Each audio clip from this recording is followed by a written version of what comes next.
Hi, I'm Robert Ambrosi, EVP of Global Sales and Business Development at the GBTA. We are at the broadcast studio at the 2026 GBTA Conference in Toronto, Canada. Joining me today is Tony Freitas, who is the Managing Director of Worldwide Business Travel Sales at the Hilton. Welcome. Thank you, Robert. Appreciate How are you having me. doing today? I'm good. I'm happy to be here. Lovely. Great to have you here. Let's dive into the questions. Sure, I'd love it. My first question for you will be, companies invest heavily in the hotel programs. So why aren't travelers always seeing the value when they book? It's a great question. It's something that we're hearing a great deal from our customers. Actually heard quite a bit even here at the conference this week. We felt so passionately about it at Hilton that we actually released our own white paper very recently, making the rounds right now on LinkedIn. We've sent it to quite a few of our customers, and I've actually had quite a few of our competitors, even our customers, talking about it this week.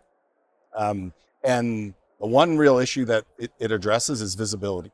Not so much the rates themselves, but the visibility of the rates. And we're in an environment nowadays where we have multi-sourcing of rates now going into online booking tools where those rates are obviously going to be visible. Yeah.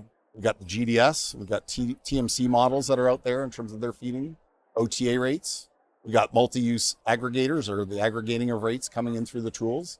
And each one of those areas has their own sequencing and labeling of rates. So they're coming into the online booking tools in a very, very complex manner. And now you've seen the evolution, Concur, T1, T2. We've got a lot of new players in the OBT space, and each one of the online booking tools has their own configurations that have to be set. Used to be in the old school days where the hotels, we would load in our CRS, central reservation systems. We'd get GDS rate load information, rate access codes, and the PCCs. And voila, rates were available in the GDS. And then legacy setups were that our negotiator rates would come up first, and then chain-wide rates would there be as a secondary preferred. Well, now the new tools, that is not the case. They all have to have their own unique settings set up for those rates to show up. So that is one of the issues that we're having right now is, from our perspective as a supplier, we have an expectation that the preferred rates are going to be labeled first, top preferred. We're giving a volume discount. Customers are getting the best value out of it. And then sometimes forgotten is we also expect that with our chain-wide rates. That the chain-wide rates are supposed to be secondary preferred rates. Some of our customers even put them as primary preferred. But what we're seeing now is online booking tools, configurations are not necessarily being set up. There's a big learning curve there now. So it's the visibility of the rates right now that we're seeing that issue. Fascinating, and yet evolving so fast. It is evolving quickly.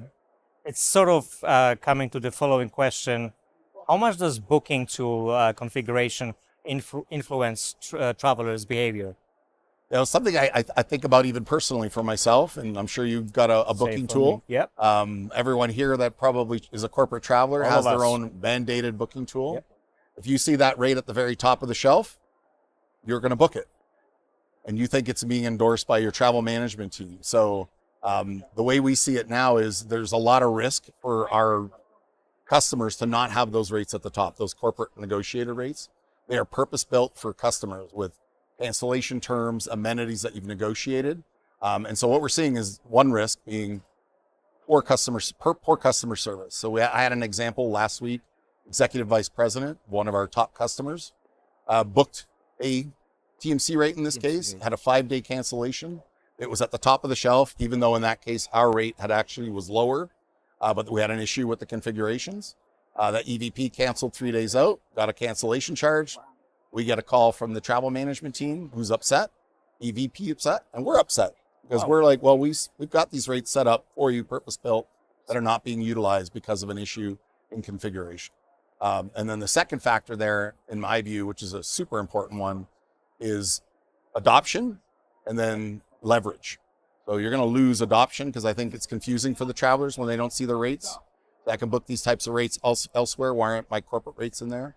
And then from our perspective, the leverage that a customer may be losing. That our hotels, they track by the corporate rates. And if they're booking corporate rates, they're getting credit for it.